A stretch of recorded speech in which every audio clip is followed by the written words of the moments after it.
我们现在要进入到现实治疗它的理论。基本上呢，现实治疗它是一个很有名的治疗法，但是其实它一直没有提出理论。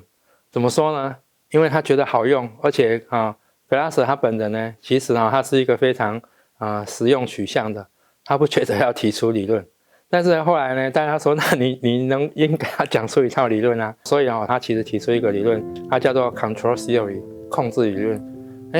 大家说，那你都不希望每个人来找到一个方法来控制别人改善，那你怎么会取一个控制理论呢？他说其实是这样子，我希望呢大家要能够找出自我控制的方法，所以有所谓的外在控制跟内在控制。但是呢，还是被人家批评说你控制理论写得不清不楚的你虽然讲的是应该要找出自我控制，其实大家都会认为说你这个还是外在控制比较多啊。所以呢，大概在1998年的时候，他提出了一个理论，给他改名，叫做选择理论，英文叫 Choice Theory。所以呢，基本上他的理论完成比较完整的，其实是在1998年他的 Choice Theory 这本书。那这本书的书名呢，中文的书名叫做是你选择的忧郁大家可以到网络书局去买到。然后它的英文名字其实就是 Choice Theory: A New Paradigm of Psychology 是这样子。所以你说呢 ，Glasser 呢在完整的理论呢，基本上就是 Choice Theory。他说所有人类的行为都是来自于个人的内在，而非来自于外在的刺激。所以不管是行为是否有效，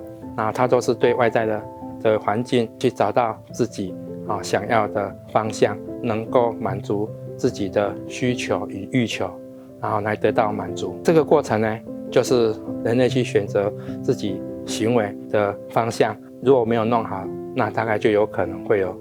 行为跟心理的异常。它的架构就是 Eat Want、5 Need、3 R、4轮跟 WDEP。什么是 Eat Want？ 你大家记得吗？刚刚 Glasser 他说，其实每个人都有一个欲求，want 就是欲求。那这个欲求呢，是每个人都会不一样的，都来自于他的生活的经验，然后他会找到自己的理想的生活。譬如说林老师就会问，那你的理想的家庭生活是什么啊？那你有困扰，那你理想的社团生活是什么啊？那如果在学校产生的困扰，或是夫妻产生的困扰，我就会问，那你理想的学校生活或理想的家庭生活是什么啊？或是理想的婚姻生活，或是理想的亲密伴侣生活是什么？我都会这样问。那如果是成瘾者，我就会问说，那你理想的休闲生活或者是压力下的休闲生活是什么？因为其实成瘾常常会是在压力的管理或者是在乐趣的寻求出了问题，也就是他在增加快乐跟减少痛苦出了问题。那这个时候我就会这样问，然后如果能够找到方向，然后用合理合法的方式，它自然就可以改善哦。那 Eat Want 呢，是 Glasser 他提到说呢，每一个人都会有自己蛮独特的什么欲求，也就是 Want， 很可能是从他自己过去的生活经验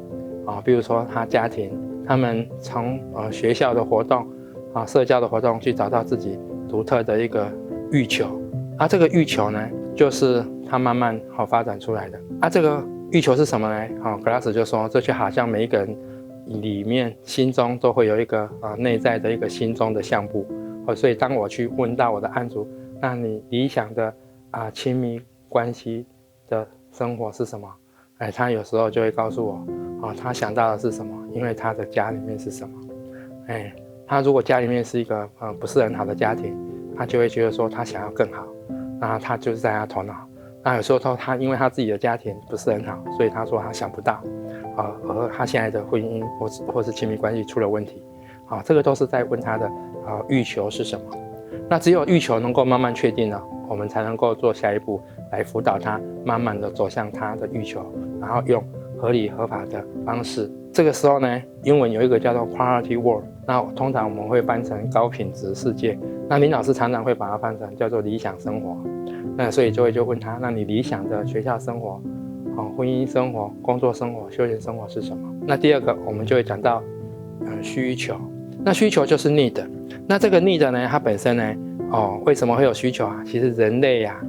都有一些共同的需求要被满足。而且每一个人想要的还是有一点，在这5种里面会有一点不一样。虽然呢，每个人都会有独特的欲求，但是呢，他在满足这些需求，这是都可以理解的。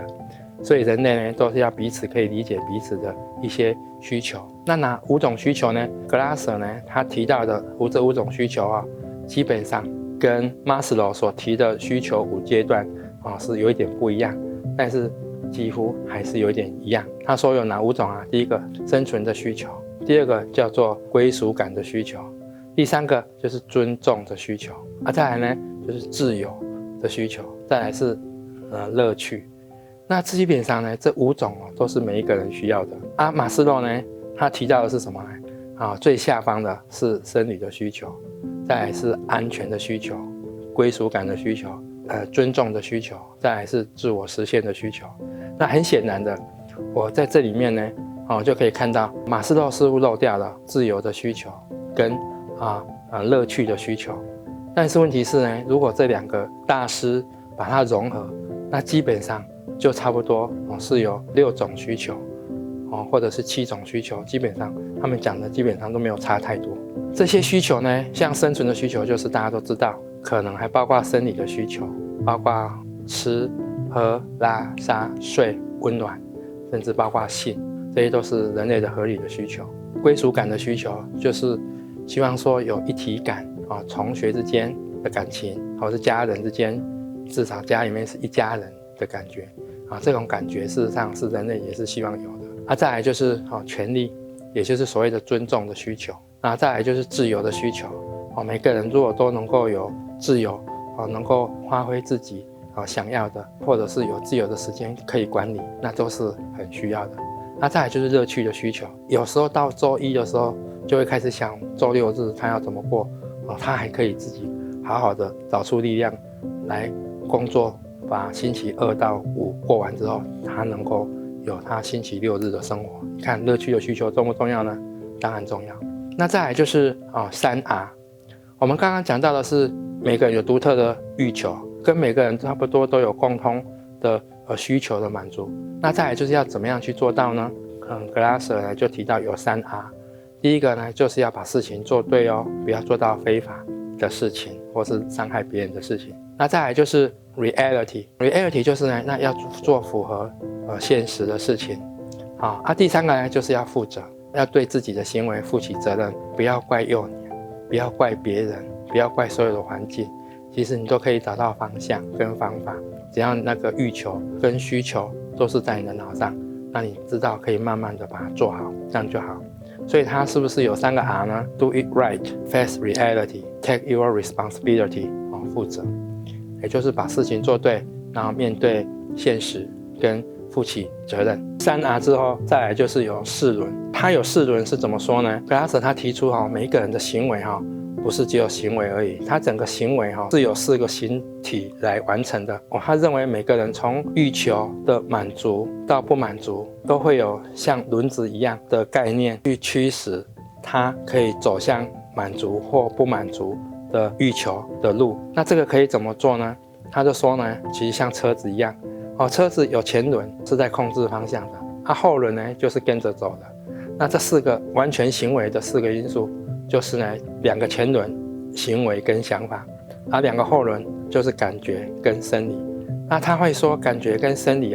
都是跟着前轮走的，所以我们如果能够掌握住前轮，就可以掌握住人的完全行为，所以他一直认为这是很重要的。所以格拉瑟呢他就提出这个概念 Total Behavior， 就是完全行为是有4个轮子，那2个前轮叫做想法跟行为。所以如果能够把事情想对，甚至把事情做对，然后你的后轮呢就是感觉跟你的生理就会跟上，所以重点就是在前面2个。甚至呢格拉瑟他会很重视行为，只要你愿意去想，愿意去做，就可以改变你自己过去的不适应的情形或是症状。有一个图呢，它叫做大脑的控制系统图。